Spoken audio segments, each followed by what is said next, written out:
I just got back from 3 weeks in Melbourne and I just wanted to share some highlights from the trip.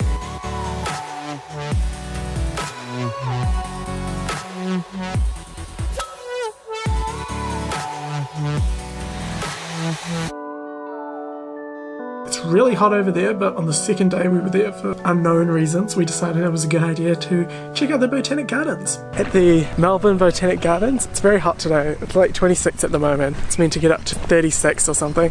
What, you want to feature? Yeah, it's up there. How would you rate this garden out of 8?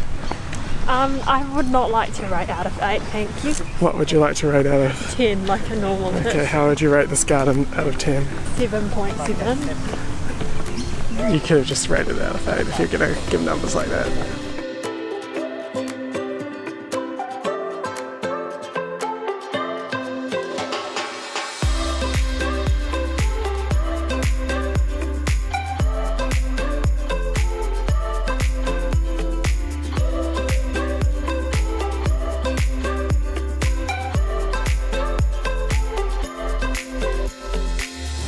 Good cheeky trip to the Botans. One annoying thing, this has been an issue for a while, this didn't just happen today, but my Rode Video Micro mount broke, even though Rode has this very amusing description of this microphone on their website where it's like, it'll never break, blah blah blah. It broke a few days ago. I tried to hot glue it, works for about an hour and then it breaks again. How would you rate the trip to the Botans as now?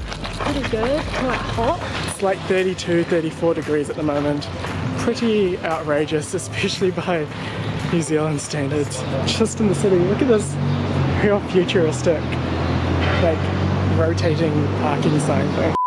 Most of the trip was spent in Melbourne with my family, but we did pop out to Sydney for a couple of days and checked out Lime, the scooter company, but in Sydney they don't have scooters, they have bikes. But first I had to buy a mic. What's up guys, we're just in Sydney CBD. Before I continue this video, let me grab a new microphone so this sounds a lot crispier. Ted's World of Imaging, what a name. Unfortunately, Ted's World of Imaging did not have what I was after. That was a very fancy camera store. I don't think I've seen a camera store that fancy in my life. Anyway, there's another camera place like 2 minutes from here. Let's see if these guys have the goods. Acquired it, and just like that, it should sound way better. One thing I wish Wellington had more of, separated cycle lane. Physically separated from the road makes it much safer. Are these like, I don't know what these birds are called, but they seem like the pigeons of Sydney. We have found 2 lines. Classic, just like Onzo, heaps of them are missing helmets.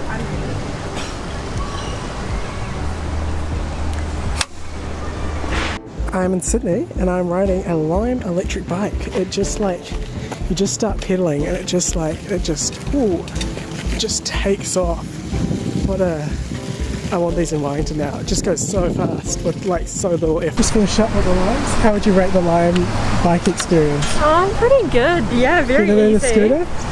I mean, scooter's kind of more fun, but it's definitely a different experience for the scooter. I feel like you could cover a lot of distance on that if you got into like an actual bike lane or an actual cycle lane, like along the Wellington waterfront, something like that. Oh, well, our parking expires in like 2 minutes, so we need to find our car. Navigating around the city is quite challenging. Every time you turn off, this car makes this really weird sound. Listen to this. Thanks Hyundai for that high qual audio sample. That was definitely fun. I really rate those bikes. We also hired some e-bikes later in the trip. E-bikes are awesome. Even though I already have an electric skateboard, I want an e-bike now as well, even though I don't really know where I'd ride it because I already have the electric skateboard. Sydney definitely has some really nice beaches. I hope you enjoy this random montage of me just like swimming in the waves. This is definitely a much more dynamic beach than Tays Bay or Orange Bay. A lot more dynamic than the beaches of Wellington. Would you agree, Ezra? Yeah.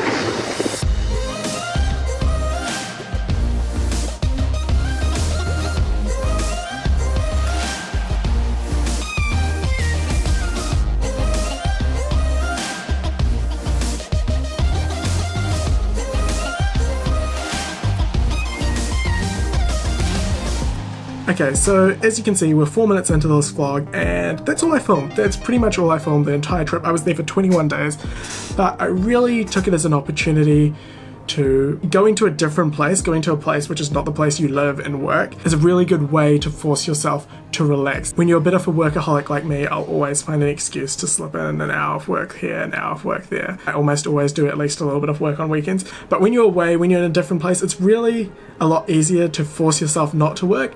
And on like a once a year or twice a year or even 4, 5, 6 times a year basis, it's really good to take some time out for yourself and just not work. It's really, as a workaholic, it's really scary at first. Something feels wrong, but after a few days, it's really good. And at the end, I'm back now. I feel so refreshed. I feel so remotivated and refreshed and reset to battle the year ahead. So I'm so glad that I took that time off and just, enjoyed the moment. Didn't live with the camera constantly here. Didn't think about the next vlog. Just lived in the moment and let go of all my work and all of that kind of stuff. It's about being deliberate with the purpose and the way you spend your time. So I deliberately took that 3 weeks to relax, reset, not think about work, not do anything remotely related to what I do for work.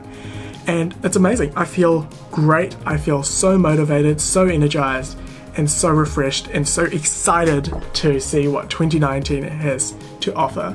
I hope you guys have an incredible rest of your week. And I hope you enjoyed this vlog. I will see you in the next vlog. It might be tomorrow or not. I always make these promises and I never know if I should, but yeah. If you enjoyed this video, hit that like button and I'll see you tomorrow.